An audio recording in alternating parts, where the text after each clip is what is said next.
on reprend les choses, donc première rencontre il y a 3 ans. Vous avez commencé quand à travailler ensemble? 2 ans. ans. Vous avez commencé quand à vraiment travailler ensemble? Bah, en fait, on a d'abord essayé de profiter un petit peu de nous, voir si on s'entendait bien dans la vie. On s'est fait quelques sorties, on a commencé à se connaître. On a vu que ça se passait bien musicalement, il faut aussi que ça se passe bien humainement. Donc, avant d'attaquer la musique, on a passé du bon temps ensemble et on s'est aperçu que c'était aussi fort humainement que musicalement, finalement, si c'est plus fort même. Donc là, tous les ingrédients étaient réunis, donc je crois qu'on s'est mis à travailler. Pratiquement tout de suite. Après la gueule de bois. 2-3 mois après notre rencontre, on a commencé à faire un concert déjà. Vous avez commencé à tourner où? Dans quel endroit? Bon, on a fait 2 concerts à MJC, je crois, là justement où on s'est rencontrés. Ils ont senti aussi, je pense que c'était une belle rencontre. Et 2 mois après, je crois qu'on jouait pour une soirée poésie. Donc on avait participé en faisant du Brel, du Brassens, tout ça.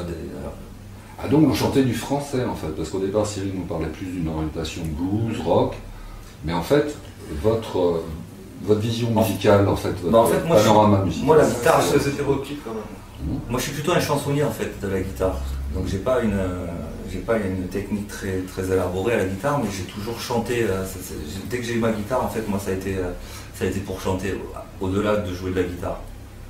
Donc au sein du duo, en fait, tu t'occupes plus de la partie chant, alors que Cyril est plus orienté guitare. Voilà, c'est ça. Disons que moi je viens avec la base en général, je viens avec les accords et la mélodie du chant, et je donne tout ça à Cyril, et Cyril, lui, justement, comme il est influencé blues, enfin il dit qu'il a influencé blues, mais il est aussi influencé manouche, flamenco, ça se ressent dans tout ce qu'on fait justement. Moi, quoi que j'amène avec Cyril, je sais que il va y avoir les notes et la sensibilité qu'il faut. Donc moi je peux très bien transformer un morceau en reggae, en blues, en bossa, en funk, et je sais que Cyril derrière... Pour la partie arrangement, c'est donc toi qui t'en charges? En général, moi j'amène le morceau, en général, hein. Il peut y avoir après, moi aussi des fois je prends la guitare solo, rarement, et lui aussi il compose aussi, enfin il crée des morceaux.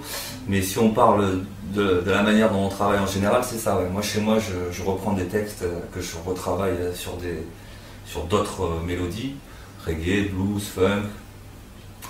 Et parce qu'en fait, on fait beaucoup de reprises, mais qu'on réaménage à notre manière. En fait. Que vous prenez à votre sauce. Voilà. Par exemple, du Brel, on peut le transformer en reggae. Ou alors du Gainsbourg, on peut le transformer en métal. Gainsbourg en reggae, ça a déjà été fait. Non, du Brel en reggae. Et du Gainsbourg, je sais pas, en métal ou en blues, par exemple, peu importe.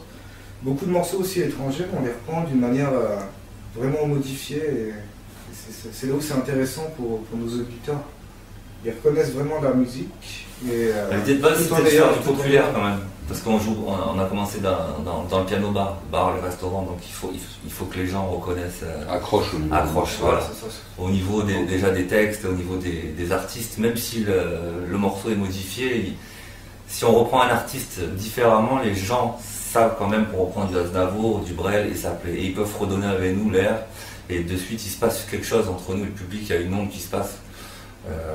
Ils participent rapidement justement parce que les textes sont connus, des fois les mélodies on essaye de revenir un petit peu dessus pour qu'ils puissent participer.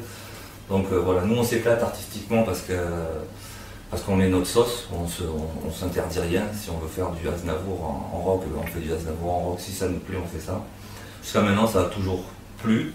Il y a des morceaux qu'on a arrêtés parce qu'on a senti que ça ne le faisait pas, on l'a joué 1 ou 2 fois, puis on n'a pas senti le public très attiré, donc on a arrêté. C'est bien aussi de voir que celui-là plaît, on le garde, celui-là plaît pas, on le jette.